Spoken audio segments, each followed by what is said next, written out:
불확실한 시장에 맞설 차별화된 투자 전략 6월 23일 머니쇼 플러스 시작합니다. 오늘 정민 선배님이 하루 자리를 비운 사이에 제가 네. 오랜만에 머니쇼 플러스 다시 돌아왔는데요. 잘 부탁드리겠습니다. 아유, 제가 잘 부탁드리는데 그 인사를 제가 받아도 되는지 모르겠습니다. 이게 공교롭게 저 또한 이 강승희 대표님 대타로 온 거긴 한데 이러다 보니까 설사 주인이 없고요. 네. 이 정도면 머니쇼 플러스 정도로 이름 바꿔가지고 나가도 네. 지금 보시는 분들은 좀 깜짝 놀라셨을 것 그러게요. 같은데 네, 머니쇼 플러스 맞습니다. 맞습니다. 그리고 사실 진짜 주인은 카메라에는 안 잡히지만 옆에 이지은 소장님이 계시기 네. 때문에 조금만 기다리시면 다시 돌아옵니다.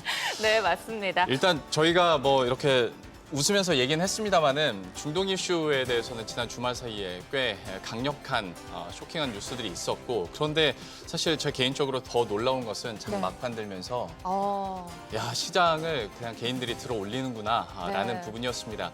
오전에 저희가 머니쇼 통해서 중동 이슈에 대한 분석들을 해드렸다면 이 시간 통해서는 여기에 따른 해석과 시장의 전망까지 정리해드리도록 하겠습니다. 네, 맞습니다. 어떻게 본 3,000피인데요. 쉽게 내줄 수 없습니다. 네, 지금 보고 계시는 머니쇼는 SBS 비즈 앱과 유튜브에서 실시간 시청이 가능합니다. 더 많은 국내 주식 정보를 받아보실 분들은 카카오톡 채널 머니랩을 추가하시기 바랍니다. 자, 그럼 오늘 증시 인사이트 출연자 모시고 자세한 이야기 나눠볼까요? 예, GFM 투자연구소의 이진우 소장과 함께합니다. 어서 오십시오. 네, 반갑습니다. 안녕하세요. 오늘 또 새로운 그림이 나오네요. 그러게요. 예, 소장님 계신 쪽이 메인 카메라 쪽이 느낌적인 느낌입니다. 네. 그래요. 예, 오늘 그래도 개장 전에 많이 걱정했는데 네. 웃으면서 얘기할 수 있는 분위기네요. 다행입니다. 증시만큼은. 이게 마무리가 약보합으로 되긴 했습니다만 네. 그냥 감정은 꼭 상승마감한 것 같은 느낌이. 약간 그런 느낌도 있고 아시아장도 전반적으로 낙폭 많이 줄였고 뭐. 네. 그렇습니다. 예, 중국은 오히려 플러스로 도네요. 예, 간단하게 그래서 수급 상황 좀 특징적이었으니까 말씀을 드리면 개인이 코스피 시장에서 한 1조 4천억 원 가까이 대단합니다. 대단합니다. 저희가 네. 지난주에도 이 고객 예탁금이 65조 원 넘어섰다라는 네. 얘기를 해드렸었는데 오늘 1조 3천억 원이 코스피에 들어왔고 고객 예탁금은 여전히 63조 원 이상 나오고 있고 외국인들이 좀 많이 파는 것 같긴 한데 대신 또 콜옵션 매수에 풋옵션 매도가 나오다 보니까 외국인들이. 예, 네. 뭐 이쯤에서는 좀 긍정적으로 볼 수 있나라는 기대감들이 새록새록 좀 나오고 있기는 합니다. 네. 소장님께서 예. 오전과 오후 또 달랐으니까 예. 시장 좀 어떻게 보셨는지. 그러니까요. 예, 사실 뭐 이란에 한 2주 정도의 시한을 주겠다 해놓고 네. 네. 이틀 만에 이렇게 진짜 폭격이 이루어졌는데 이래도 되나 싶은 생각이 드네요. 그러면서 한번 저 나름대로의 어떤 이번 주말에 미국의 이란 폭격을 갖다가 보면서 생각의 흐름을 갖다가 한번 파워포인트로 정리를 해봤는데 예. 저 첫 번째 슬라이드에서 제목을 트럼프 대통령이 그 마가에서 Make America Great Again의 G죠. 근데 저 G 자리에 여러 가지가 들어가지 않습니까? 뭐 Make America Rich Again. 그러면은 마라가 될 수 있고, 예. wealthy 뭐 같은 표현인데 부유하게 같으면 마와가 되고, 미국을 안전하게 마사 safe again. 그리고 뭐 RFK 주니어를 갖다가 보건복지부 장관으로까지 앉히면서 미국을 또 건강하게 healthy again 등등인데 점점 이 G가 저는 그리드로 느껴집니다. 미국을 다시 탐욕스럽게 예. 그런 느낌이 들면서 아니 지금 전쟁 2개를 수행하잖아요. 네. 지금 전 세계 한 57개국을 상대로 이렇게 그때 상호관세를 때렸고 지금 뭐 협상이라고 할 만한 건 영국 말고 뭐가 있나요? 영국하고 협상하고 자식할 게 뭐 있습니까? 예. 영국 상대로 흑자내는 미국이. 그렇죠. 그런데다가 뭐 이거 한 방에 많이 물러섰잖아요. 시장 측면에서는 갑자기 달러도 약해져 미국 국채도 투매가 나와 뭐 증시도 빠져 하니까 살짝 물러서는 모습. 그리고 중국에서 뭐 대단한 조치도 아니고 히토리 한 번 막았더니만도 굉장히 약해진 모습이었죠. 네. 그래서 시장의 셀 아메리카 분위기 또 이런 중국의 또 만만치 않은 반격에 자꾸 물러서는 모습. 뭐 하버드하고 대판 붙었습니다만 다시 또 중국 유학생들 뭐 받는다 이런 식으로까지 말이 바뀌니까 오죽하면 파이낸스 타임스의 칼럼니스트가 만든 용어긴 합니다만 타코라고.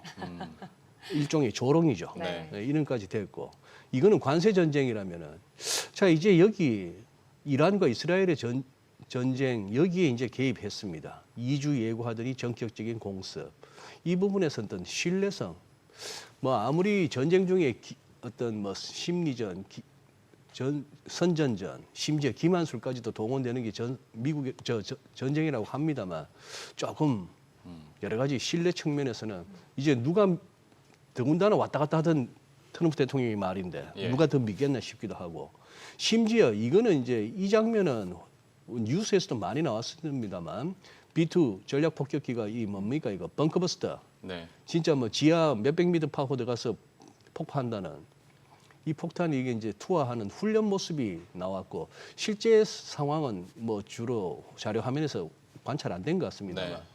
하도 이란에서 별일 없었다.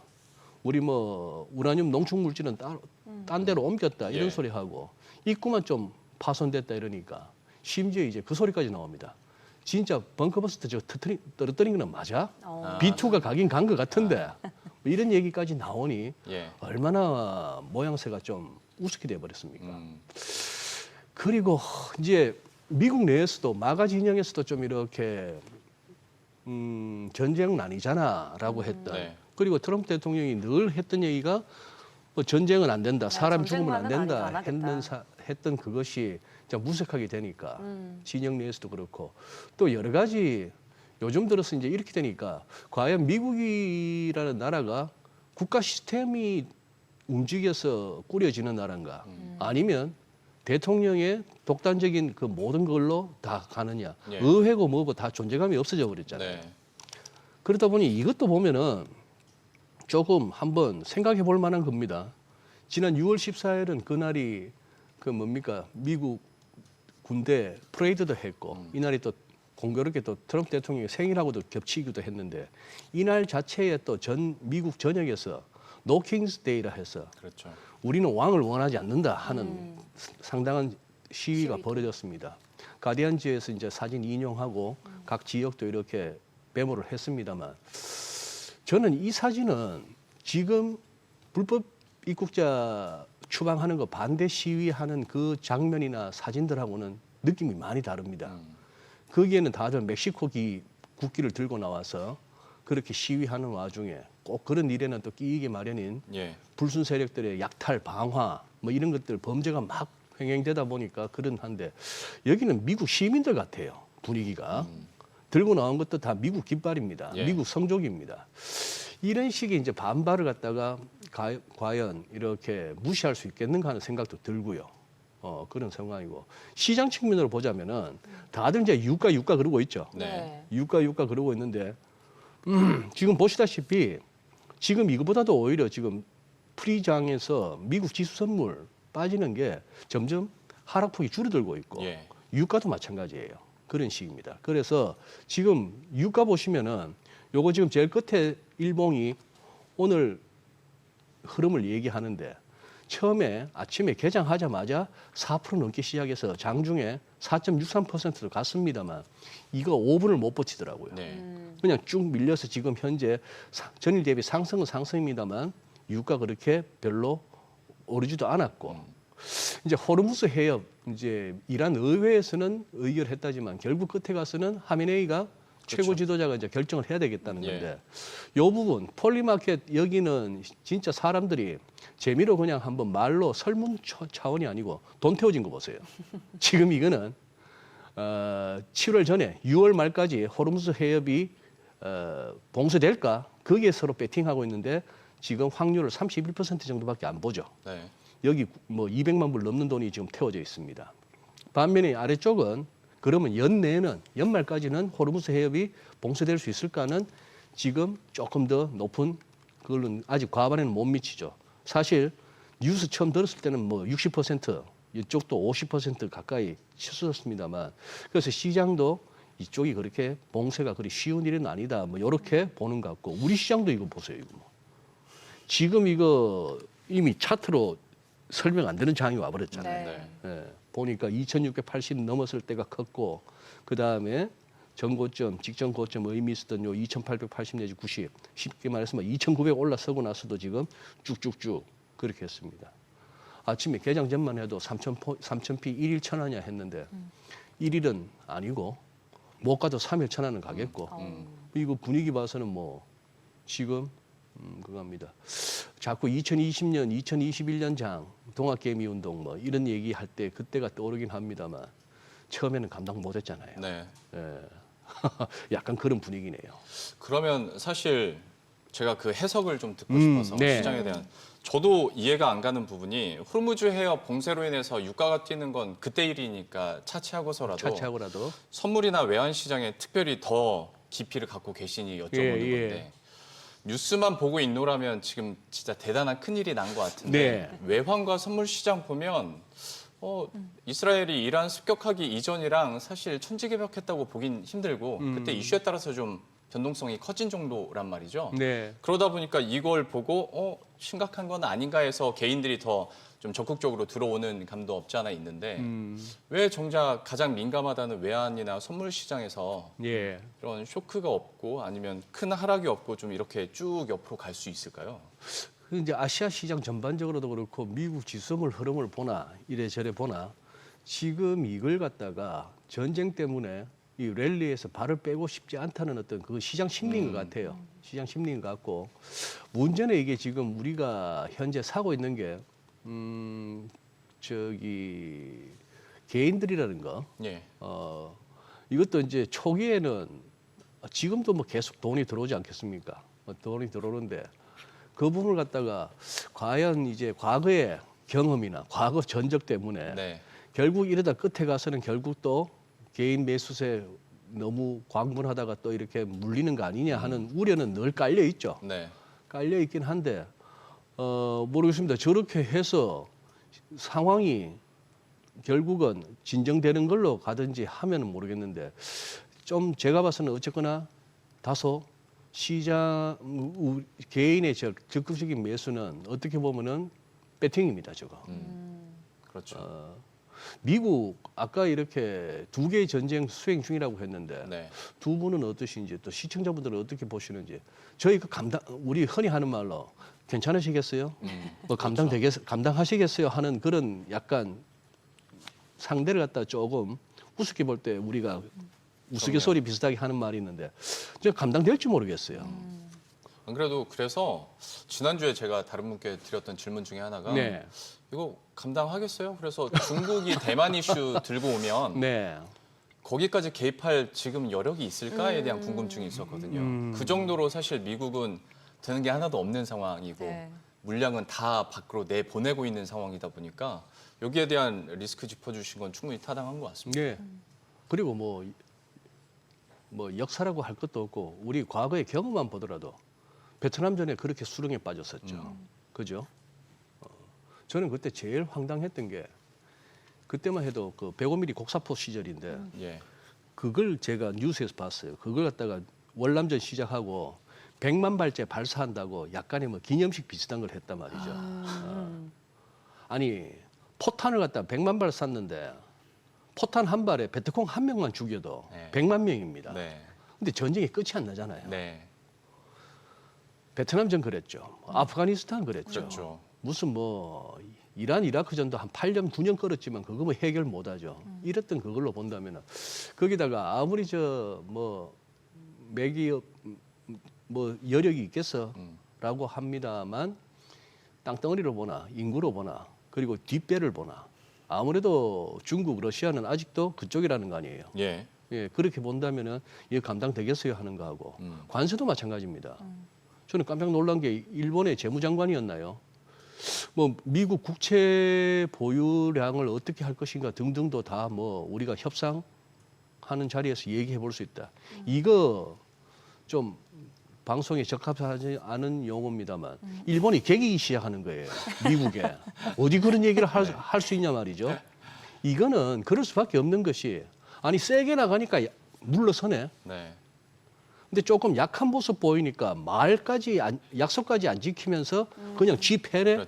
이걸 갖다 이제 경험했으니 전 세계가 그런 식으로 나갈 수밖에 없는 거죠. 네. 그러니 진짜 자꾸 그 생각을 하게 됩니다. 특통 괜찮으시겠어요? 감당하시겠어요? 그걸에다가 뭐 유동성이라는 측면에서는 아직까지 여전히 기존에 풀렸던 돈이 워낙 많았고 예. 거기다가 뭐 20이 그동안 계속 금리 인하 해왔죠.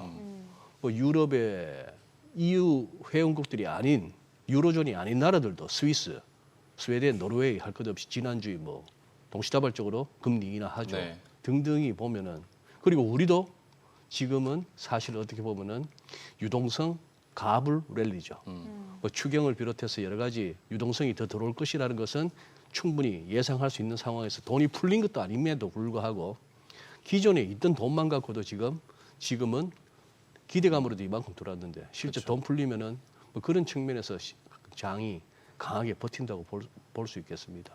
그러니까 물론 이런 상승세를 즐기는 것도 하나의 전략일 수는 있겠습니다만 저희는 또 방송이니까 반대편에서 질문을 드려보면 네. 언젠가는 시장이 지표를 보고 펀더멘털을 보고 기업들의 숫자를 보는 날이 분명히 올 거란 오겠죠. 말이죠. 지금은 유동성으로 밀고 간다지만 근데 미국 먼저 보더라도 지표가 녹록지가 않고 녹록지 않죠. 그리고 연준 입장에서 생각하면 그렇다고 인하하기에는 조금 이른 감이 없지 않아 있고 후행적으로 움직일 수밖에 없으니까요. 예. 그러면 결국에는 미국 증시도 어느 정도 좀 압력을, 그러니까 하방 압력을 받게 될 수도 있을 것 같은데 이 사안이 좀 지나간 이후에 미국 증시에 대해서는 좀 어떻게 평가하십니까? 그러니까요. 지금 이제 화면에 나왔다시피 기준금리 전망에 대해서는 이번 6월 FOMC에서도 변동사항 없었고 네, 이제 연내 2번 정도 아닐까 싶은데 살짝 이제 가장 갑자기 비둘기파적인 인사로 변신한 크리스토프 월러 이사.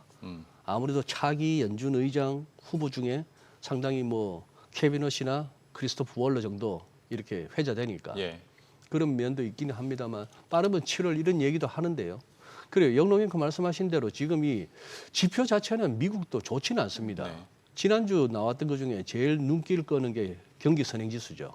컨퍼런스 보드에서 바로 추이를 한번 보시면은 일단 시각적으로 경기 선행지수 굉장히 좀 꺾이는구나 하는 거죠.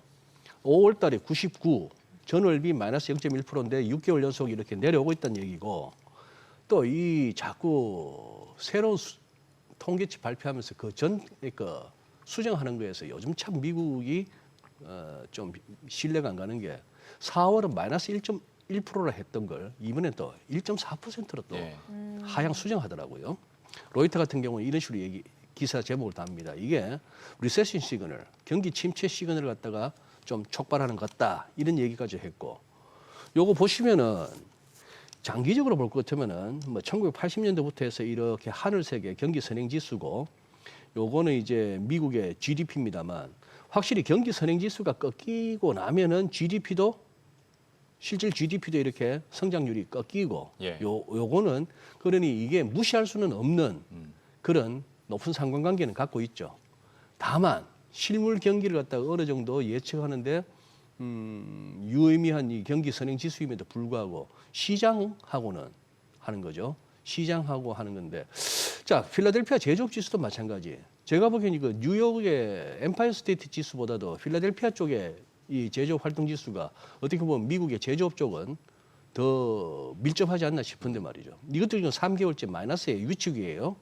4월 달에 아주 안 좋았고 그때는 관세 4월 초에 관세 발표하고 이랬으니까 어떻게 좋았겠습니까? 그런데 혹시나 싶어서 한번 S&P 500하고 겹쳐봤어요.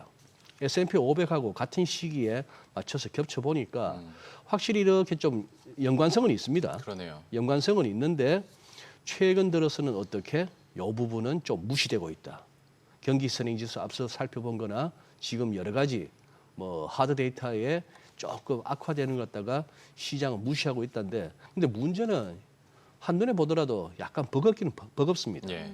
버겁긴 버거워서 다우나 S&P 500, 나스닥은 사실 4월 7일 이후 저점 연결한 이 단기 추세선을 갖다가 물고 내려온 그런 상황이고 필라델피아 반도체 지수는 간당간당하고 이런 상황인데 이제 자꾸 이렇게 곰 성향이 있는 투자자들은 버거워 보인다 이렇게 얘기하는 반면에 또 이제 황소 DNA가 마르신 분들은 아니야 이거 지금 추가 모멘텀 기다리는 거야. 네. 뭐 이렇게 보는 느낌이에요. 소장님은 어떤 표시입니까? 저는 뭐 오전 오후 분장실에 가서 자꾸 이제 실장님한테 그거 넥타이 자꾸 지금 오후에 하도 강하게 치고 올라오길래 네. 빨간 거 주세요 했더니만 오히려 분장실 실장님이 그냥 이 섞여 있는 거 보합으로 하세요 그러더라고. 중립 포지션으로. 대통합.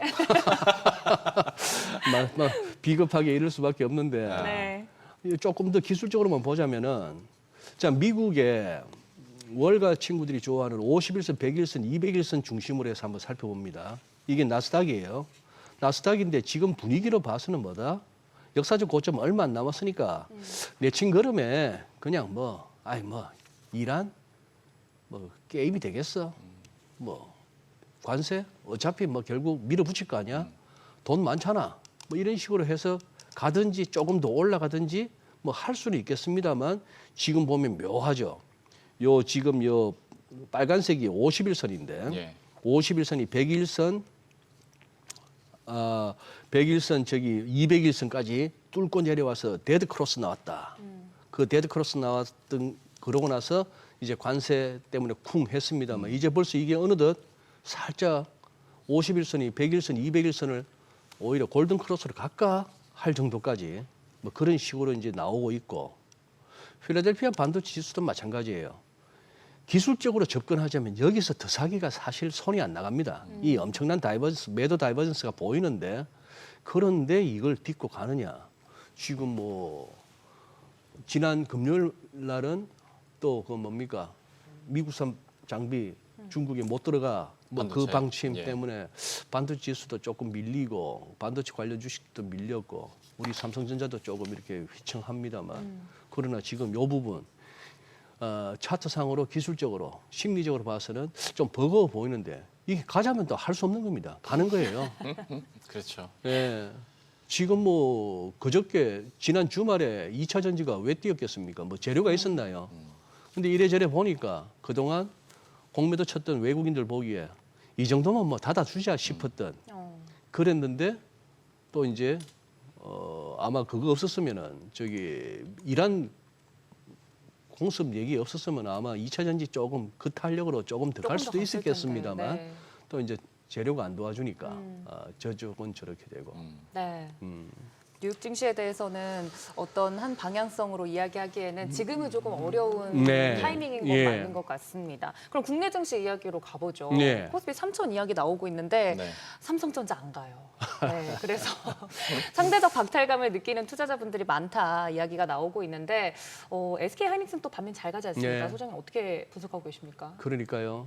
지금 2차 전지 주주분들은 몇 년째 고생하고 있고 네. 삼성전자 주주분들은 아니 그때 3천일 때는 우리 8만 원 건방이었는데 이거 지금 6만 원도 회복이 왜 안 그때랑 돼. 다른 예. 거야. 네. 이런 얘기고 또 이번 랠리에서도 또 중소형주들은 또 소외됐죠. 네. 그리고 정권주 같은 경우는 가도 너무 심하게 가죠. 이렇게 되니까 이 3천을 갖다가 모두가 이렇게 뿌듯하게 여기기에는 이 와중에 욕 나오는 사람들 많더라고요, 네. 주변에. 근데 아마 지금 우리 시장이 유난히 금년 들어서 특히나 최근 들어서 우리 시장이 유난히 더 상대적으로 강해 보이는 거는 이거 확실하게 보세요, 이거. 네. 지난 주말까지의 성적표입니다만 해방의 날 4월 1일 날 사후관세 발표한 날 그 다음 날부터 즉 4월 3일부터 제일 왼쪽은 제일 많이 오른 순서대로 오른쪽은 많이 빠진 순서대로 보는데 예. 제일 많이 오른 거는 필라델피아 반도체 지수 20.6%. 그다음 은메달 동메달이 코스피 코스닥입니다. 우리도 21%. 뭐 코스닥도 16% 가까이. 이렇게 해서 미국 나스닥보다도 더 좋았어요. 예. 뭐 이렇게 해서 일본이나 뭐 대만도 저 뒤로 깔고 갑니다. 이 와중에 안 좋은 쪽은 보니까 중국 쪽이고 홍콩 쪽이고 이런 식이었는데 4월 2일 이후에 아무래도 그건 합니다만 이걸 보면 와 이래도 돼 싶은데 그다음 이렇게 한번 보시죠. 지난 4년 동안의 성적표를 다시 한번 보면은요. 왜 제가 2021년 6월 26일부터 따졌냐 하면은 그때 1차 동학 전투에서 2021년 6월 25일 날 우리가 고점 찍었습니다. 예. 자, 그 다음 날부터 이제 지난 주말까지 보면은 오히려 우리 한국은 좀 전에 살펴봤을 때는 4월 2일 이후로는 거의 뭐 메달권이었는데 상위권이었는데 그것도 2등, 3등이었는데 지금 지난 4년으로 볼 것 같으면 우리 한국 코스닥 여기 있고요. 코스피는 여기 있습니다. 많이 빠진 쪽에서도 앞쪽에 있으니까. 그렇다면은 이렇게도 생각할 수 있는 거죠. 좀 급하게 온 것 같나? 그러나 어차피 이렇게 왜 골프 치시는 분들 에버 불변의 법칙. 어느 날 뭐 갑자기 확 그냥 뭐 싱글 비슷하게 쳤다고 하면 나 싱글인가 봐. 이제 곧 싱글 할 모양인가 봐. 그다음 또 라운딩 나가면 또 백돌이 되듯이. 예. 예. 저도 그래요. 당구도 뭐 대대에서만 한 0.3 후반대인데 어느 날 뭐 0.6, 0.7도 친단 말입니다. 네. 치는 족족 잘 맞는 날이 있는데 그러고 나면 그 다음 판에 또 안 돼요. 이렇게 볼 것 같으면은 지난 4년 동안의 성적을 볼 것 같으면은 지금 새 정부 들어서서 기대감도 있고 정책 수혜 가능할 것도 있고 뭐 등등을 할 것 같으면은 아직 좀 더 가도 되지 않냐 하는 전망도 가능한 것 같고. 참 또 여러 가지로 안타까운 게 말씀하신 것처럼 지난번 코스피 3천이었을 때 삼성전자 뭐 8만 원. 예. 근데 제가 뭐 정확하진 않습니다만은 그때는 삼성전자가 코스피에서 차지하는 시총 비중이 25% 정도 됐으니까 네. 그러니까요. 패시브 자금이 들어오면 삼성전자가 확 뛰어줬는데 지금은 15%까지 떨어졌어요. 많이 떨어졌죠. 패시브 자금이 들어온다 하더라도 굳이 삼성전자만 들어올리진 않고 오히려 그 밑에 있는 종목들이 좀 잘 가는 느낌이다 보니까 아마 삼성전자의 회복 속도가 더 느려지지 않나라는 생각도 네. 좀 해봅니다. 그러니까요. 뭐 HBM 쪽에서의 어떤 그 조금 늦어진 부분 그런 것도 컸고 또 파운드리도 생각만큼 이렇게 진전이 안 보이니까 그런 네. 것도 있겠습니다만 한번 저처럼 이제 기술적으로 한번 보시죠. 이건 네. 이제 지난 주말까지의 차트인데 요거 지금 월간 차트입니다. 월간 차트 먼저 큰 거 보시면은 미국처럼 50, 100, 200으로 끊어놨어요. 그러면 이제 100개월, 100개월 이동 평균선을 할 것 같으면 이때 내려와 가지고 깨고 내려와서 이걸 갖다 다시 올라서기가 굉장히 버거워하는 모습이 보이죠. 기술적으로 예. 이해가 가는 현상입니다. 반면에 데일리로 볼 것 같으면은 이제 200일선을 갖다가 어렵사리 올라섰는데 200일선 이거 확실하게 올라섰어 하는 부분을 지금 확신을 못하는 그런 모습이에요. 오늘도 살짝 물고 내려오는 그런 상황인데 이렇게 보면 왜 6만전자가 힘겨운지 보입니다. 여기서 이제 팍 치고 올라가 주지 않으면은 월간 차트상으로만 볼 것 같으면 이거 조금 불안해요. 데일리를 볼 것 같으면은 다지고 올라갈 일만 남은 것 같은데 지금 월간 차트를 볼 것 같으면 급락 이후에 추가 급락이 앞서서 그냥 버티고 있는 모습으로 보이기도 하고 예. 그러나 뭐 상식적으로 직관적으로는 야 그렇다고 해서 얘가 지금 뭐 5만 원 밑으로 가야 되는 그런 회사야 그런 주식이야 라고 생각도 할 수 있는데 그래서 뭐 삼성전자 관련해서는 요즘 이 얘기하고 다닙니다. 신에게는 아직 삼성전자가 있습니다.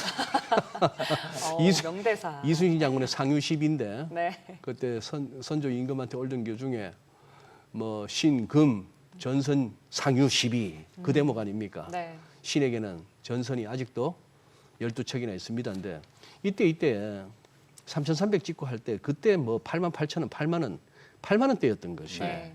지금 코스피가 여기 왔는데 여기 이루고 있으니까 돌다 삼성전자 쪽으로 이제 들어오면은 예.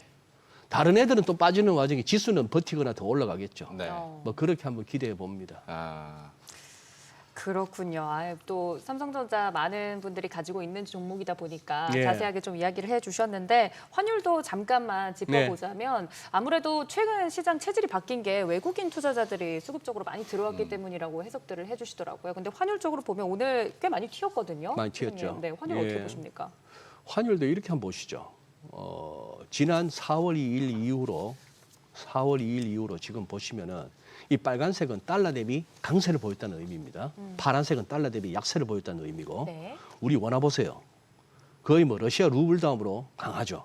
4월 2일 이후로 우리 주식이 4월 2일 이후로 강했던 거하고 어느 정도 뭐 말이 됩니다.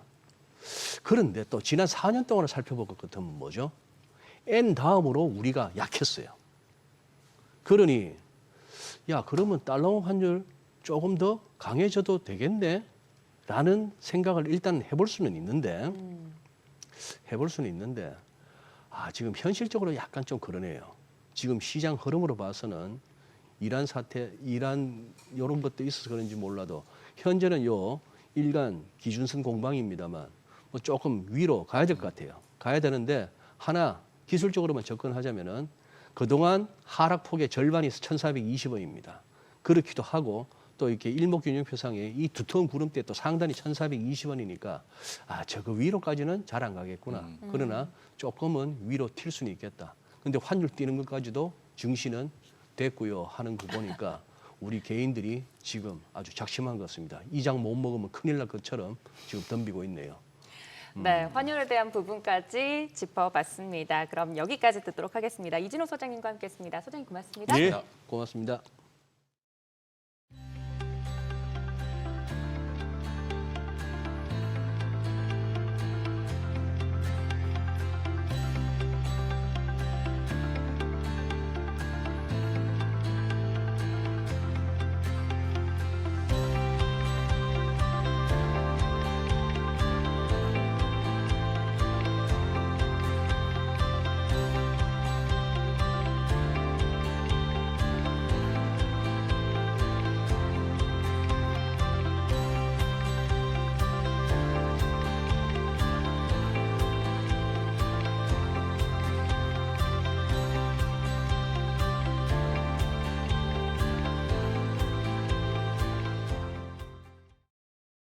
오늘장 특징주부터 뉴욕 증시 리포트까지 정리해드립니다.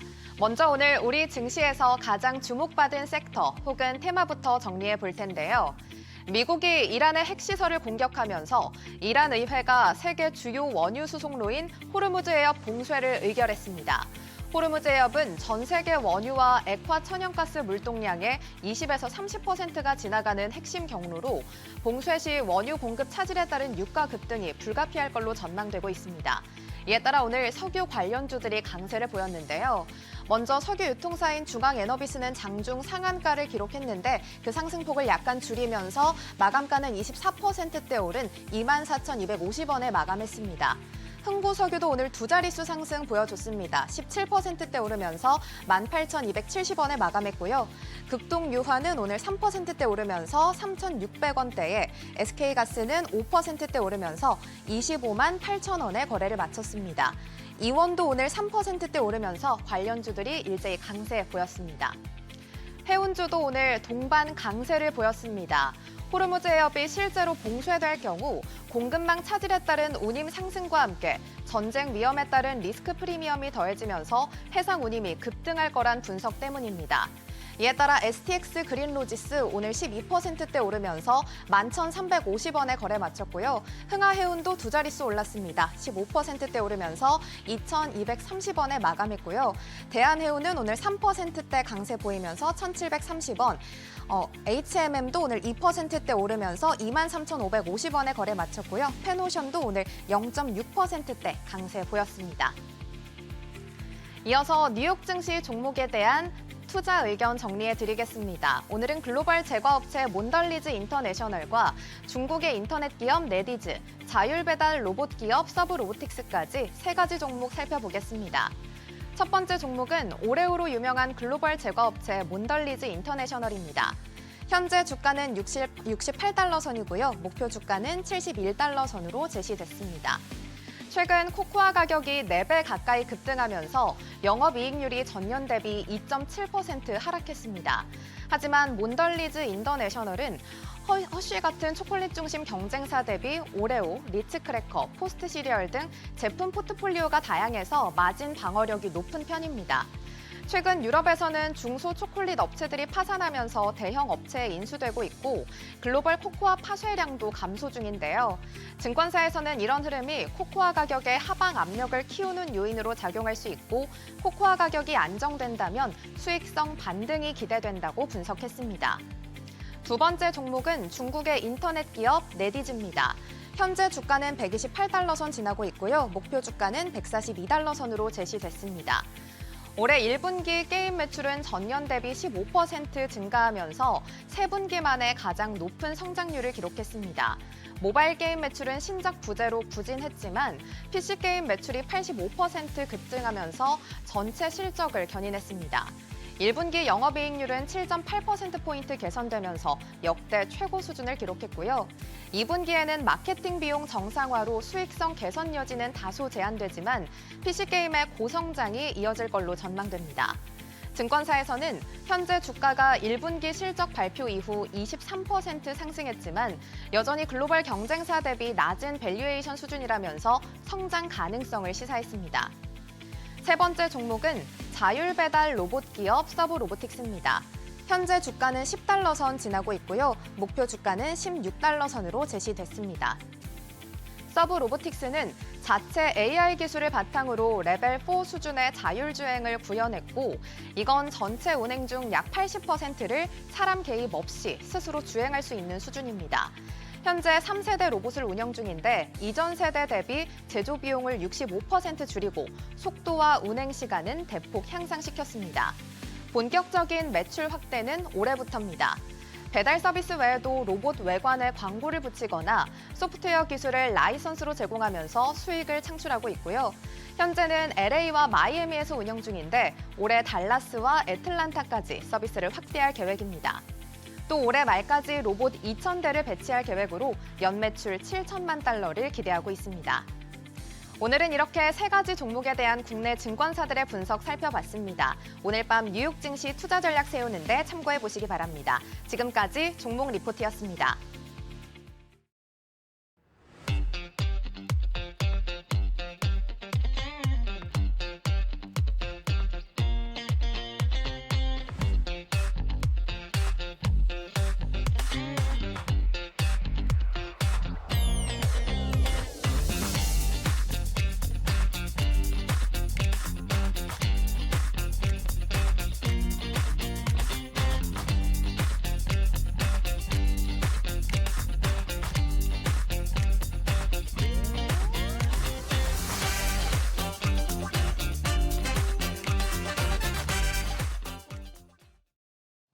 트럼프 미국 대통령이 이란의 핵심 시설 3곳을 정밀 타격하면서 이스라엘-이란 분쟁에 사실상 직접 개입했습니다. 전 세계가 숨죽인 채 중동의 상황을 주시하고 있는데요. 예, 그렇습니다. 이런 상황에서 이란이 원유 핵심 수송로인 호르무즈 해협 봉쇄 카드를 꺼내면서 더욱더 중동 정세가 긴박하게 돌아가고 있습니다. 이 미국의 공격 배경부터 현재 중동 상황까지 자세히 짚어보도록 하겠습니다. 서강대 유로메나 연구소의 성일광 교수와 함께하도록 하겠습니다. 어서 오십시오. 안녕하세요. 안녕하십니까. 그 세계 평화 찾아오겠다던 그 트럼프 대통령의 대선 공약까지 갈 것도 없고 네. 이번에 2주 시간 주겠다고 해놓고 이틀 만에 이렇게 공습을 했단 말이죠. 네. 속내가 뭘까에 대한 궁금증이 가장 큽니다. 교수님께서는 어떻게 읽으십니까? 일단 실망이 크죠. 네, 약속을 했으면 지켜야 되는 것 아닌가요? 예, 네, 그렇죠. 2주 저렇고 이틀 만에 공격하는 건 이건 좀 반칙이지 않냐. 네, 그런 생각이 드는데 아마도 이란에 대해서 이렇게 아마 그 연막 작전을 쓴 게 아닌가. 2주 준다 그래서 마음을 착 가라앉혀 놓고 차근차근 준비를 해서 예? B2를 그냥 띄워서 바로 공격했다. 예. 이런 분석을 하는 분들도 있고 나름 이틀 동안 열심히 협상을 하려고 노력을 했으나 그러나 협상이 그렇게 큰 진전을 보지 못했고 결국 추가적인 협상은 시간 낭비라고 판단했을 경우 그래서 전격적으로 이란을 공격했을 가능성이 있다. 이제 이렇게 지금 설명을 하고 있어요. 네. 그래서 지금 상황은 상당히 좋지 않습니다. 문제는 이제 향후 중동 정세는 이란에게 달려 있어요. 이란이 어떻게 하느냐에 따라서.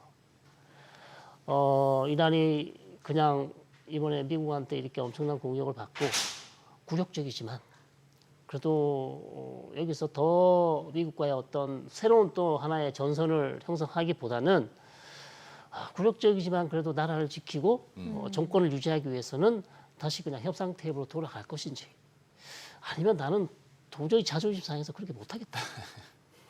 나는 힘들어도 그냥 가겠다.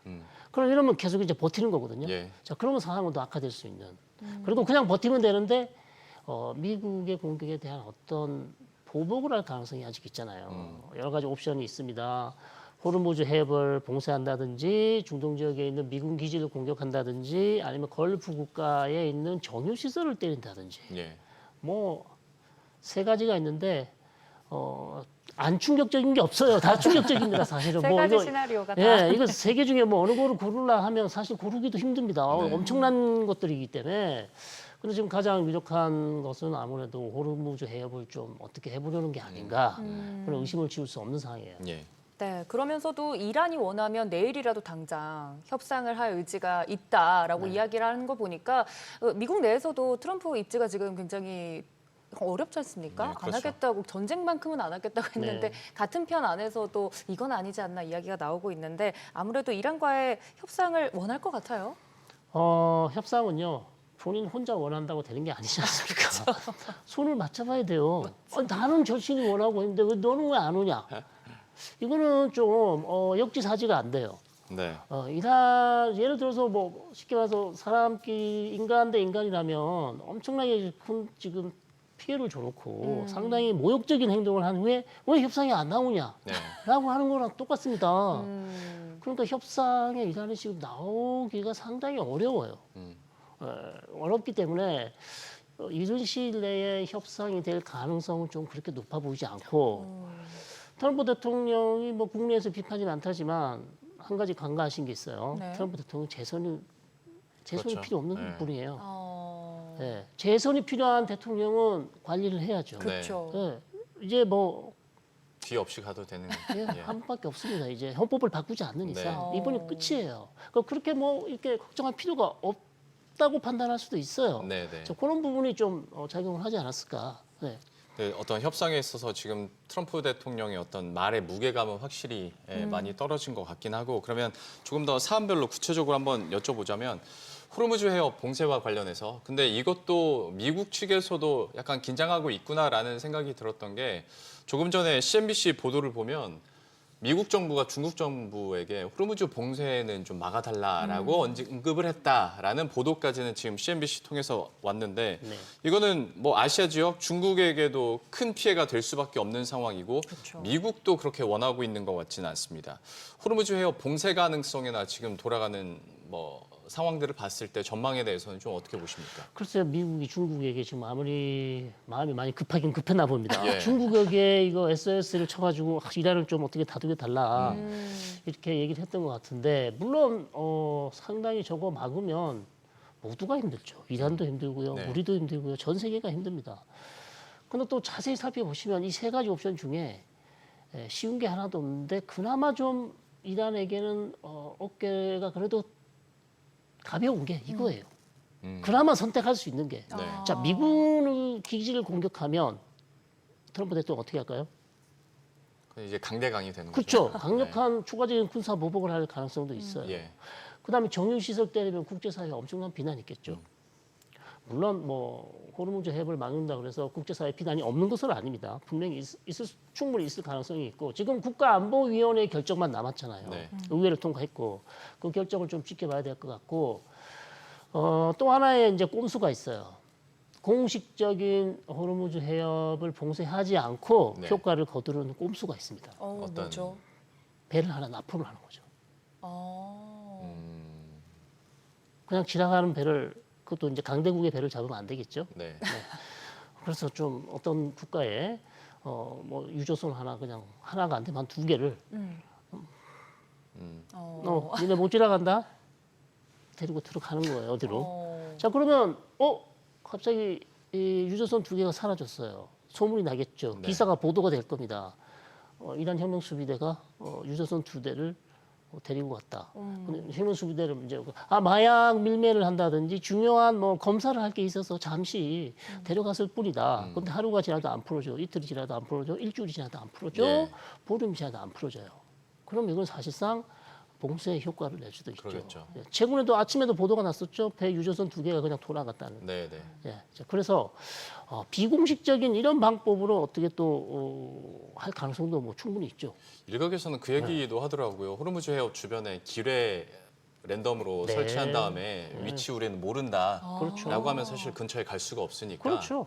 그런 식으로 뭐 카드를 가지려고 기대를 하더라고요. 설치 안 하고 소문만 내도 네, 그렇죠. 위험합니다. 네. 그거 누가 가겠습니까?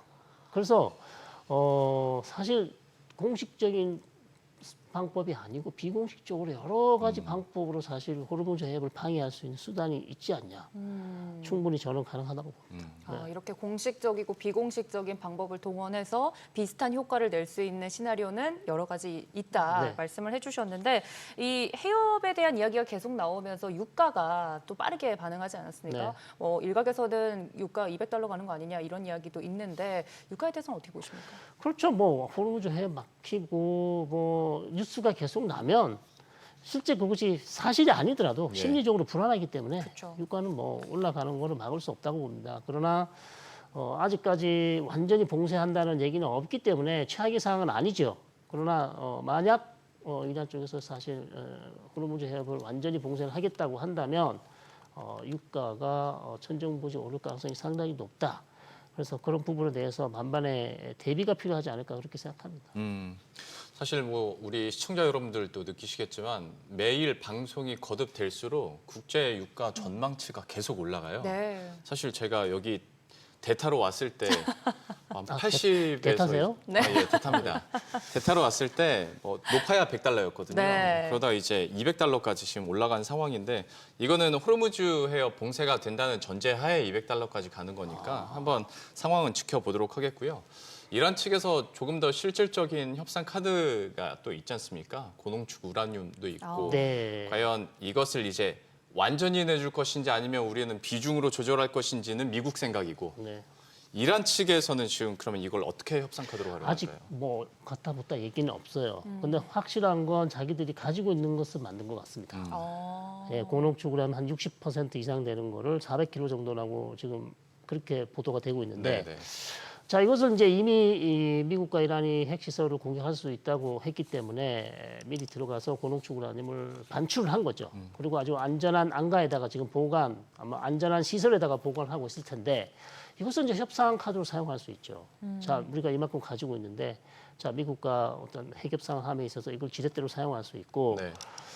또 한편은요. 더 심각한 것은 이것을 90%까지 농축을 더 할 수도 있어요. 자, 60에서 90의 차이는 90%가 되면 핵탄두를 만들 수 있잖아요. 그렇죠. 네. 예.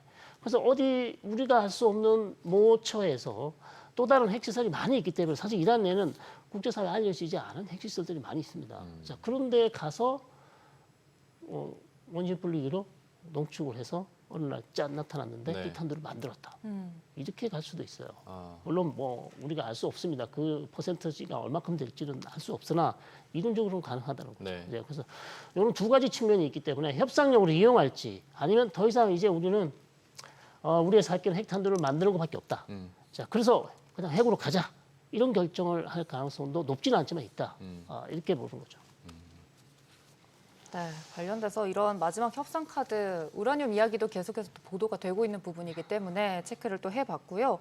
아까 중국 반응은 앵커님께서 또 이야기를 해주셨습니다만 뭐 중국뿐만 아니라 러시아 다른 국가들의 반응은 지금 어떤지 이 상황을 어떻게 좀 타개하려고 지켜보고 있는지도 궁금하거든요. 네, 러시아는 사실 뭐 최근에 엄청난 반대 입장을 냈었어요. 왜 미국이 이스라엘을 도와주냐? 사실 이번에 미국이 핵시설 때리기 전에요. 절대 도와주면 안 된다. 예. 그래서 우리는 그거 자시하지 않겠다. 그래서 푸틴이 엄청난 이제 강력한 아주 강경한 반응을 해가지고 상당히 지금 상황이 안 좋아질 것으로 예상을 했지만 전혀 좀 문제가 없습니다. 네. 그럼 그걸 뭐 트럼프 대통령이 완전히 무시하고 그냥 네. 공격을 해버렸어요. 그래서 사실 러시아가 이란하고 친하지만 이란을 도와줄 수 있는 상황이 안 됩니다. 우크라이나 전쟁 때문에 체코가 속자예요. 네. 아주 바쁘기 때문에 도와줄 수 없고 중국도 마찬가지입니다. 지금 미중 전략 경쟁을 하고 있고 그다음에 미국과의 어떤 통상 협상이 계속 남아 있지 않습니까? 네. 자, 이런 상황에서 갑자기 이란을 도와준답시고 막 이란에게 무기를 준다? 그것은 사실상 중국으로서는 너무나 부담이 크죠. 그래서 지금 이란은 아무도 도와줄 수 없는 고립무원, 혼자서 지금 고군분투하고 있는 그런 상황이라고 할 수 있겠습니다. 이런 상황이 되다 보니까 이제 러시아는 우크라이나에 대해서는 더 강경하게 좀 나갈 것이다. 미국이 여기에 집중하고 있는 사이에 그런 전망들도 나옵니다만 그거는 이제 또 뉴스 새로 업데이트되면 한번 지켜보기로 하고 혹시 주변 국가들의 태도 변화나 지금은 특히 걸프 국가들 경우에는 그렇게 강하게 뭔가 뉘앙스를 낸다기보다는 약간 중립 느낌이 좀 있는데 네. 여기에 어떤 스탠스 변화는 스탠스 예상이 안 됩니까? 변화는 특별한 건 없습니다. 그냥 속이 새까맣게 타고 있어요. 아유. 이거 뭐 이러지도 못하고 저러지도 못하고 네. 무슨 걸프가 무슨 큰 외교력이 있어서 이걸 중재를 해서 막을 수도 없고 그렇다고 뭐 누구를 말릴 수도 없는 그런 상황이에요. 사실 예. 제가 며칠 전에 두바이에서 왔거든요. 네. 두바이 사람들 만나봤는데 아주 짜증을 내더라고요. 왜 둘이 똑같은 애들 둘이서 싸워가지고 중동에서 이렇게 난리냐. 생생한 반응입니다. 네. 이란 애들도 똑같고 이스라엘 이 친구들도 둘이 똑같다. 똑같은 애들이 이렇게 싸워가지고 우리만 지금 불안하게 만드냐. 제발 좀 얘들 좀 어떻게 좀 말릴 방법이 없냐. 우리한테 아주 그냥 하소연을 하더라고요. 네. 그런 상황이에요 지금. 상당히 힘든 상황이고 어쨌든 UAE나 사우디는 뭐 비전 2030, 네옴시티 이런 거 중요한 사업 메가 프로젝트를 해야 되는데 예. 중동 지역 정세가 이렇게 안 좋으면 모든 게 다 안 좋습니다. 그래서 빨리 이 전쟁이 끝나기만을 지금 바라고 있습니다. 네, 이렇게 또 이란이 고립되고 있는 상황이다 보니까 중동 내 긴장감이 높아지면서 우리나라도 이란 내 우리 국민 60여 명을 대피시켰다 이런 뉴스들도 나오고 있고요. 저도 SNS에서 이제 영상을 봤는데 뉴스가 앵커 뉴스를 전하고 있는 상황에서도 폭격이 계속 가해지고 네. 있고 이런 상황들이 실시간으로 좀 송출이 되고 있더라고요. 너무 위험한 상황일 것 같은데 네. 이런 상황이 좀 계속 진전이 되면 안 될 것 같다는 생각이 들거든요. 교수님 어떻게 보셨습니까? 그렇습니다. 지금 뭐 그렇다고 해서 이른 시일 내에 빨리 지금 무력 충돌이 끝날 것 같지는 않고요. 우리 국민들은 지금 대피가 필요하신 분들은 다 대피를 하신 것 같고 반드시 남아서 또 사업체를 지키셔야 되거나 할 일 있으신 분들은 남아 계신 거예요. 특히 이제 이스라엘 같은 경우는 교민들이 한 500명 정도가 지금 뭐 400명, 500명 남아 계시기 때문에 그분들은 사실 뭐 본인들 사업체가 거기 있기 때문에 사실 이것을 버려두고 갈 수가 없는 상황일 네. 거예요. 그래서 그런 분들이 이제 더 상황이 악해지면 또 대피할 수 있는 대피 방안을 대상에서 다 마련해 놨을 것으로 그렇게 판단됩니다. 일단 그 현재 피해는 좀 최소화했으면 하는 바람인데 민간인 지역으로까지 계속 공습이 이어지다 보니까 여기에 대한 걱정에 좀 저희가 질문을 드렸고 마지막으로 제3자 입장이니까 더 좀 객관적으로 교수님께서 얘기를 해주실 수 있을 것 같아서 여쭤보는 건데 이미 군사 충돌이 일어난 상황에서 이란과 미국 혹은 이란과 미국 이스라엘의 신뢰도는 깨졌단 말이죠. 그렇죠. 그런데 이대로 강대강으로 갈 수는 없으니 네. 뭔가 어디선가는 절충점을 찾고 협상을 해야 될 텐데 네. 그 양국의 협상 조건, 그 절충점은 어디에 있다고 보십니까? 협상 조건 절충점은 아직까지는 없어요. 왜냐하면 이란은 계속해서 이란 영토 내에서 우라늄 농축을 하고 싶어하고 트럼프 대통령은 절대 이란 영토 내에서 우라늄 농축은 불가하다. 예. 그래서 이 간극을 좁혀야 되는데 여기 타협점을 찾기가 상당히 어렵고 좋은 소식은요. 이스라엘은 이미 벌써 출구 전략을 찾고 있어요. 그래서 이란이 우리 영토를 공격을 중단한다면 우리도 중단할 여유가 있다. 그래서 이스라엘과 미국 간에는 조만간에 어떤 출구 전략을 찾기 위한 노력이 시작될 것 같고요. 예. 문제는 이제 미국하고 이란 간의 어떤 관계가 있는데 이 부분도 지금은 어떤 구체적인 출구 전략이 보이지 않지만 결론은 저는 협상 말고는 출구 전략, 그다음에 휴전 이거 말고는 다른 대안이 없습니다. 계속해서 이렇게 양측 간에 어떤 치고받는 공방이 이어질 가능성은 그다지 높아 보이지 않으나 다만 말씀드린 것처럼 서두에서 말씀드린 것처럼 이란의 대응이 어떻게 나오느냐에 따라서 예컨대 저희가 생각할 때는 절대 이란이 미군 기지를 공격할 것 같지 않잖아요. 예. 근데 그거 알 수가 없어요. 우리의 논리로 생각하시면 안 돼요. 이란 수뇌부, 이란 사람들의 논리로 생각을 하셔야지 우리가 생각할 때는 그건 자살행위 아니야? 당연히 자살행위죠. 그러나 그 사람들이 생각할 때는 이건 우리 자존심이다. 우리가 분명히 경고하지 않았냐. 그렇다면 우리는 그냥 넘어갈 수 없다. 호르무즈 해협을 막을 수도 있고요. 이라크에 있는 친이란 민병대를 통해서 미군 기지를 공격할 수도 있고 그 두 가지 옵션은 여전히 가능성이 있습니다. 그래서 그것을 계속해서 우리가 예의주시하고 모니터링하고 지켜봐야 되는 상황이에요. 네. 그렇군요. 마음 같아서는 어떻게든 그 피해가 최소화되기를 바라는 그럼요. 마음이 네. 앞서는데 관련돼서도 저희도 끝까지 해당 이슈들에 대해서 모니터링을 해야 될 것 같다는 생각이 듭니다. 그럼 여기까지 오늘 듣겠습니다. 교수님 고맙습니다. 고맙습니다.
예, 스테이블코인 규제 법안인 지니어스법이 미국 상원 의회를 통과하면서 제도권 진입으로 인한 긍정적 기대감이 커지고 있는 상황입니다. 여기에다가 중동 지역 분쟁에 미군이 개입했다는 소식이 전해지면서 가상자산 시장도 흔들리고 있습니다. 맞습니다. 지니어스 법안 통과와 중동 분쟁, 가상자산 시장에는 어떤 영향을 줄지 알아보도록 하겠습니다. 언디파인드 랩스 조동현 대표님 모셨습니다. 대표님 어서 오세요. 어서 오십시오. 네, 안녕하세요. 시장 상황부터 한번 체크는 해보도록 할 텐데 이게 안전자산인지 위험자산인지 그때그때 좀 다른 것 같긴 합니다만 어쨌거나 비트코인이나 이더리움 가격, 가상자산이 다 좀 급락을 했습니다. 이거 시장 상황부터 한번 설명을 해주시죠. 네, 이 중동 이제 갈등이 좀 심화되면서부터 이제 비트코인과 이제 이더리움 등 이제 알트코인도 굉장히 큰 폭 하락했습니다. 비트코인 같은 경우는 이제 고점 대비 한 5% 이상 좀 하락했고요. 예. 근데 이더리움 같은 경우는 이제 10% 정도 이제 하락한 상태입니다. 근데 이런 하락이 일어나기 전부터 사실 여러 가지 어떤 온체인 지표들에서 위험 신호들이 많이 나왔었는데요. 가장 대표적으로 이제 글로벌 상위 거래소들의 이제 거래량이 급감하기 시작했었습니다. 보통 이제 현물 거래량이 이제 좀 감소를 하게 되면 사람들의 관심이 이제 떠난다. 그리고 자금이 이탈된다고 많이 표현을 하는데요. 예. 최근 이제 일주일 전부터 계속적으로 좀 급감하기 시작했었습니다. 기존 이제 지난 고점이었던 이제 그 12월 달, 그다음에 1월 달 그 어떤 사이의 거래량을 좀 보면은 한 그 1.5 트릴리언 달러 하나로 하면 1.5 경 정도 되는 좀 거래액이 이렇게 발생이 됐었거든요. 근데 지금 상태를 보면은 그때 대비해서 50% 정도 이제 급락한 상태였습니다. 근데 우리가 좀 살펴봐야 될 것은 뭐냐면 현물 거래량은 계속 낮아지는데 선물 거래량은 계속적으로 증가했다는 거예요. 그 말은 즉슨 레버리지 투자가 훨씬 더 우위에 있었다. 즉 현물로 받쳐주지 않는 상태에서 선물 거래량만 계속적으로 증가하다 보니까 결국엔 트리거가 하나 나왔을 때 큰 폭 하락할 수밖에 없거든요. 예. 근데 그 큰 트리거가 됐던 게 이번 중동 갈등, 특히 이제 미국에서 핵시설을 이제 폭발시키면서 트리거가 되어서 이제 이더리움뿐만 아니라 다른 가상자산들이 큰 폭 하락한 것으로 좀 보입니다. 레버리지 선물은 먼 길 가는 건데. 그러니까요. 예, 예. 꽤나 왜 이 중동 이슈가 있었을 때 빠르게 가상자산이 반응이 왔는지 이제 좀 이해가 네. 되는 것 같습니다. 지난주로 좀 시기를 돌려보면 특히 스테이블 코인이 주목을 받았지 않습니까? 미국 상원에서 지니어스 법안도 통과가 됐는데 비트코인과 이더리움 등 주요 가상자산이 주춤한 상황에서 대체제로 스테이블 코인이 주목을 받은 것 같아요. 네, 이제 스테이블 코인은 1달러에 상응하는 이제 코인으로서 대부분 그러니까 1달러를 입금하면은 그 1달러에 해당하는 이제 코인을 이제 블록체인 네트워크 상에서 발행해주는 비즈니스거든요. 예. 대표적으로는 이제 테더와 그다음에 USDC가 있습니다. 이제 최근 상장했던 이제 서클사가 이제 만든 게 USDC고요. 대부분 이제 서구권에서 많이 사용이 됩니다. 특히 이제 미국 거래소인 코인베이스가 이 그 USDC를 이제 유통해주면서 시장 점유율을 계속적으로 올리고 있는 좀 상태인데요. 2024년부터 이 스테이블 코인의 어떤 잠재력이 굉장히 크다. 왜냐하면 이제 대부분의 이제 법정 화폐들은 그 각각 국가 바운드리 안에서만 이제 움직였었거든요. 네. 외국으로 보낼 때 굉장히 큰 제한이 있잖아요. 우리나라도 이제 외환 신고를 해서 큰 돈은 나가게 되는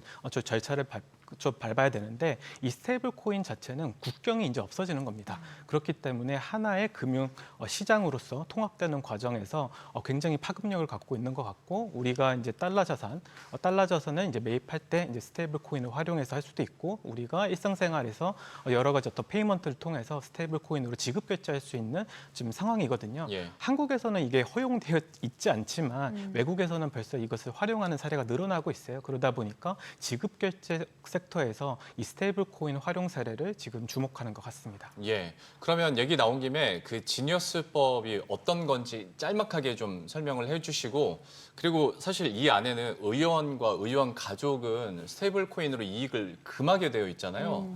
근데 물론 대통령이 그럴 줄은 몰랐겠죠. 그런데 대통령과 지금 대통령의 가족이 스테이블 코인으로 사업을 하고 있고 네. 이미 어마어마한 이득을 보고 있는 상황인데 이건 또 논쟁거리가 아닐지 이것까지 좀 함께 설명을 해주시죠. 네, 지니어스 법안 자체는 스테이블 코인 이 시장을 규제하는 프레임워크입니다. 기존까지만 하더라도 아무런 규제가 없었기 때문에 저희가 이제 기억하는 이 테라루나 사태가 일어났던 거거든요. 이 스테이블 코인은 두 가지로 나뉘는데 하나는 네. 알고리즘 기반이고요. 하나는 이제 달러 기반으로 발행할 수 있는 이제 코인입니다. 근데 이제 알고리즘은 금지하고 이제 달러 기반의 어떤 그 유동성 좋은 자산들만 담보로 해서 스테이블 코인을 이제 발행 발행할 수 있다는 내용이고요. 예. 예전에는 이제 주 단위로 이제 규제를 했었었는데 만약 5억 달러 이상의 스테이블 코인을 발행하는 발행 주체가 생기면 이제 연방 차원에서 규제를 좀 강화하고 강화한다라는 게 이제 키 포인트인 것 같습니다. 근데 우리가 여기서 살펴봐야 될 건 뭐냐면 지니어스법이 상원에서 통과가 됐는데 예. 이 통과된 내용을 살펴보면은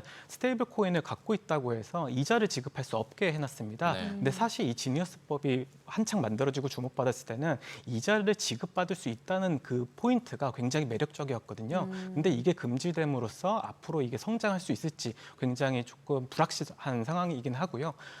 앞서 말씀드린 대로 이제 트럼프 일가가 자신들의 어떤 이득을 취하기 위해서 좀 이런 법안을 활용할 거 아니냐라는 이제 의견들이 좀 많은데요. 실질적으로 USD1이라고 하는 스테이블 코인을 발행했습니다.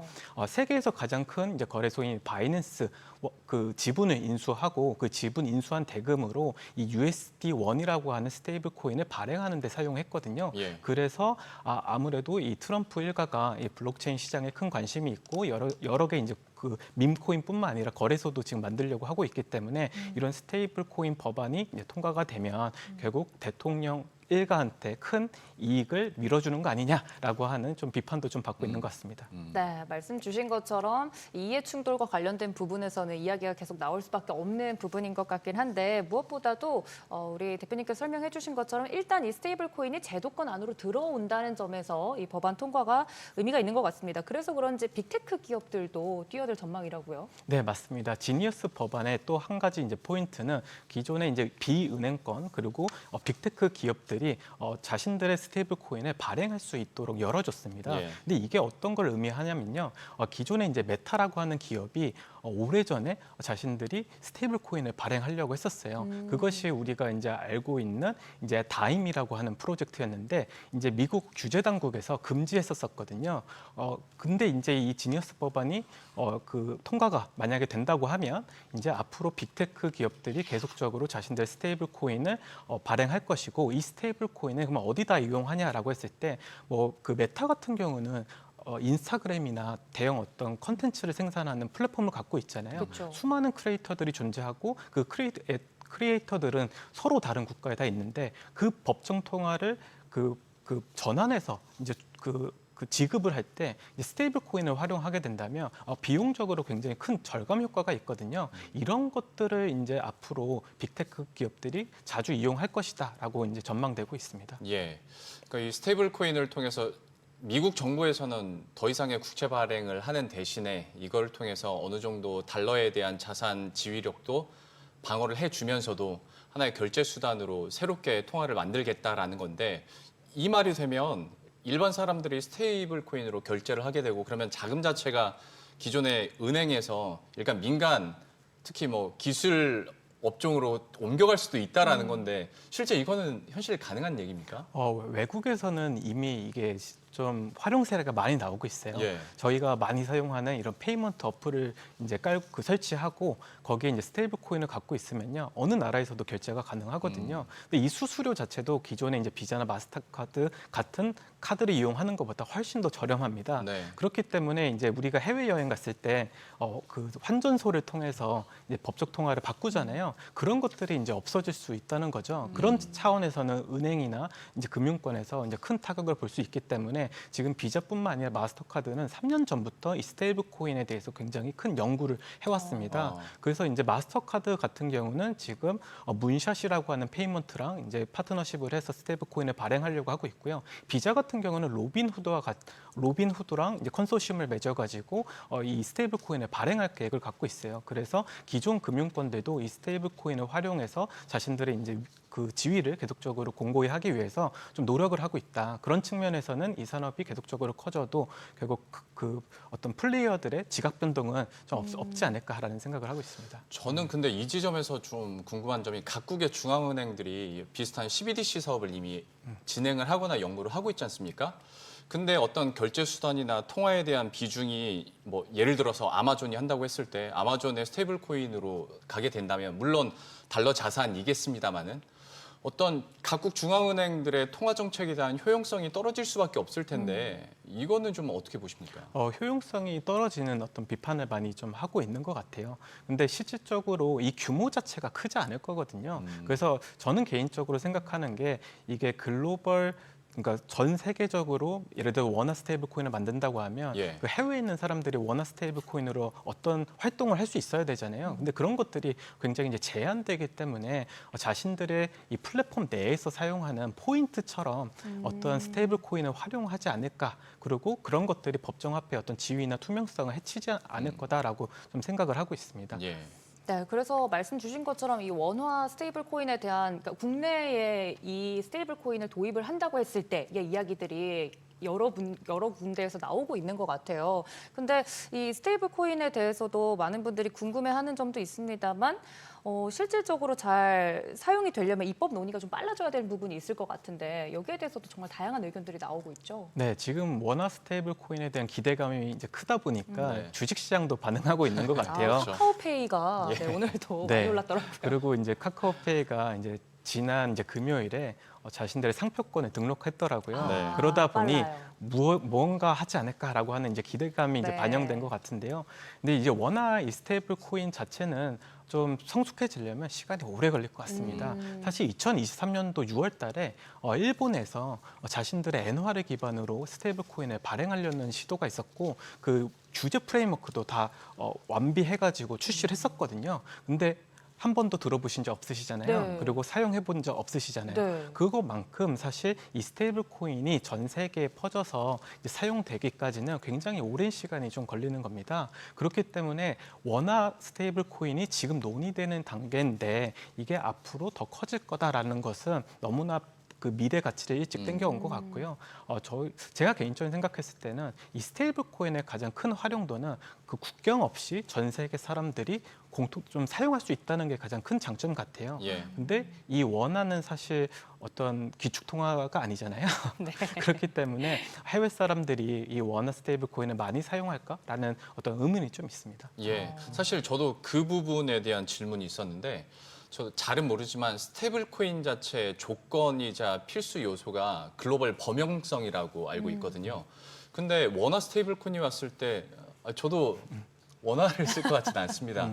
그러면 원화 자산이 달러로 이동하면 또 이건 통화 정책이랄지 좀 여러 외화와 관련된 복잡한 문제가 될 수도 있거든요. 그쵸. 그 현상은 걱정 안 해도 되겠습니까? 그 현상이 가장 두려운 거죠. 사실 아마 외화 관리 자체가 어려울 거예요. 지금도 사실 한국에서 이 원화를 스테이블 코인으로 바꿔서 해외로 이렇게 옮길 수 있는 여건이 되어 있거든요. 예. 국내 이제 가장 큰 이제 거래소들이 이제 USDT 즉 테더라고 하는 스테이블 코인을 지원하고 있습니다. 그리고 그 블록체인을 통해서 밖으로 나갈 수가 있는 것이에요. 근데 이게 속도가 굉장히 빨라지고 있거든요. 예. 그래서 이게 좀 금융 당국 자체가 이 외화 관리에 굉장히 어려움을 겪을 것이다. 그리고 블록체인을 만약에 이거를 감시하겠다라고 하면 사실 블록체인이 아닌 거거든요. 그러면 기존 어떤 기술과 뭐가 다르냐라고 하는 사실 비판을 받을 것이고 이런 여러 가지 역학관계가 있기 때문에 사실 한국의 이 스테이블 코인을 규제할 수 있는 방안이 먼저 좀 이루어져야지 좀 시장이 조금 더 활발하게 좀 커질 것 같습니다. 그렇군요. 사실 뭐 미국 같은 경우는 해외 결제하는 데 있어서 네. 우리나라만큼 그런 결제 시스템이 좀 뭐랄까요 선진화되어 있지 않은 부분이 있어서 이 스테이블 코인 도입되는 건 좀 이해가 됩니다만 우리나라 같은 경우는 환전이나 뭐 이런 해외 거래를 하는데 저는 큰 어려움을 느끼지 못하고 살고 있어서 맞아요. 그 부분도 분명한 지적은 네. 있습니다. 우리야 뭐 몇 시간 후에 환전도 가능하고 그쵸. 그 자리에서 페이 서비스가 너무 쉽게 너무 되기 잘 돼 때문에. 있잖아요. 예. 그래서 이 워다 스테이블 코인이 굳이 필요한가에 대한 이야기도 지금 단계에서 많이 나오고 있는 것 같고요. 하여간 이 스테이블 코인 자체에 대한 개념을 이해하는데도 저희가 너무 시간이 오래 걸려서 공부를 좀 더 해봐야 될 것 같습니다. 관련돼서 가상자산 이야기를 전반적으로 좀 나누고 있지 않습니까, 대표님? 그래서 가상자산 지금이 오히려 매수 기회다라고 이야기하는 분들도 덜어 있더라고요. 왜냐하면 또 그 중요한 선이 깨지기도 했으니까 어떻게 보십니까, 대표님? 전 개인적으로는 이제 비트코인이나 알트코인처럼 그 이더리움처럼 상위 이제 50위 안에 드는 그런 코인들은 지금 사도 괜찮은 어떤 구간이다라고 생각을 합니다. 사실 어떤 그 중동 갈등 때문에 이 비트코인 가격이 내려갈 이유는 크게 없거든요. 그래서 어떻게 위험 자산이다 보니까 이제 증시의 영향을 좀 많이 좀 받는 것 같습니다. 근데 이 비트코인이나 이더리움 같은 경우는 지금 세계에서 굉장히 많은 사람들이 실질적으로 보유하려고 하는 움직임도 보이고 있고 또 기업들이 계속적으로 비트코인의 주가를 부양하기 위해서 사들이고 있습니다. 또 이더리움이나 또 비트코인 ETF도 출시돼 갖고 계속적으로 순유입을 좀 보이고 있잖아요. 그래서 어떻게 보면 이제는 비트코인이 하나의 그냥 가상화폐에 머무르는 것이 아니라 전 세계 어떤 금융 자산으로서 인정받고 있는 단계이기 때문에 이런 어떤 급락이 왔을 때마다 조금씩 담아가는 게 저는 오히려 투자할 때 좀 좋은 전략인 것 같습니다. 네, 마지막으로 이건 정부 정책과 관련된 얘기고 이재명 대통령의 대선 공약에도 있었던 부분이라 말씀을 드린 건 사실 우리나라는 가상자산을 베이스로 하는 투자 상품도 아직 제도권에 못 올라온 상황이지 않습니까? 그런 상태에서 원화 스테이블 코인 하다 보니까 결국에는 플랫폼이나 결제 시스템 종목들이 급등을 하는 건데 앞으로의 어떤 정책적인 변화를 기대할 수 있을 건지 물론 공약에 다 들어있긴 했었습니다만은 그래서 원화 스테이블 코인과 가상자산에 대한 직접적인 투자도 가능할 것으로 보시는지 시장의 분위기 좀 전해주세요. 네, 일단 한국에서는 비트코인 ETF 특히 현물부터 좀 지원이 돼야 될 것 그렇죠. 같아요. 네. 지금은 이제 선물만 거래할 수 있도록 열어놨는데 이 현물이 언제 될 것이냐가 굉장히 큰 이제 포인트 같고요. 근데 이제 비트코인 ETF 현물이 이제 곧 될 것이라고 하는 이제 기대감도 좀 많이 좀 보고 있는 것 같습니다. 그리고 한국이 사실 전체 이 블록체인 시장 중에서 두 번째로 중요한 국가입니다. 사람들은 이걸 잘 모르고 있어요. 그리고 앞서 말씀드린 대로 거래량이 많이 줄었다고 얘기 드렸잖아요. 그 거래량이 줄어든 주요 이유가 한국의 국내 거래소의 거래량이 줄었기 때문이에요. 그래서 어떻게 보면 지금 정책적으로 블록체인 시장을 계속적으로 키우는 정책을 한다면 사실 이 전 세계에서 가장 어떻게 보면 주목받는 이 시장을 우리나라가 좀 선두적으로 좀 밀고 나갈 수 있는 거거든요. 그런 측면에서는 빨리 규제가 좀 완비가 되면 좀 좋겠다라는 좀 말씀드릴 수 있을 것 같고 또 원화 스테이블 코인이 실질적으로 출시가 돼서 뭐 다른 어떤 금융 상품을 거래할 수 있게 된다고 하면은 더 많은 참여자들이 이 시장으로 들어올 거잖아요. 이제 지금 저희끼리야 뭐 이더리움이다 비트코인이다 그다음 스테이블 코인 얘기하고 있지만 대부분의 사람들이 아직도 이 개념이 굉장히 생소한데 만약에 이런 빅테크 기업들이 이런 어떤 원화 스테이블 코인을 활용해서 지원을 하고 실질적으로 일반 사람들도 사용한다고 하면은 블록체인 시장 전체가 전부 다 커지는 거니까 긍정적인 효과가 있을 거라 저는 기대하고 있습니다.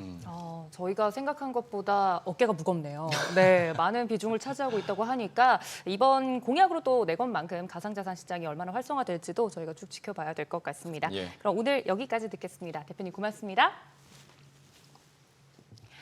네, 모든 투자의 판단 책임은 투자자분들께 있다는 점 마지막으로 알려드리겠습니다. 예, 오늘도 저희는 마무리 짓도록 하겠습니다. 최근 들어서 계속 강조드리는 거지만 장 막판 들어서 시장이 끌어올라가는 모습들이 나오고 있습니다.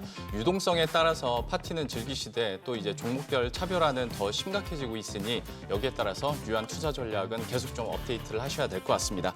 머니쇼 오늘은 여기까지입니다. 네, 여러분의 모든 경제에 SBS 비즈가 함께하겠습니다. 저희는 내일 오후 3시 30분에 다시 찾아뵙겠습니다. 고맙습니다.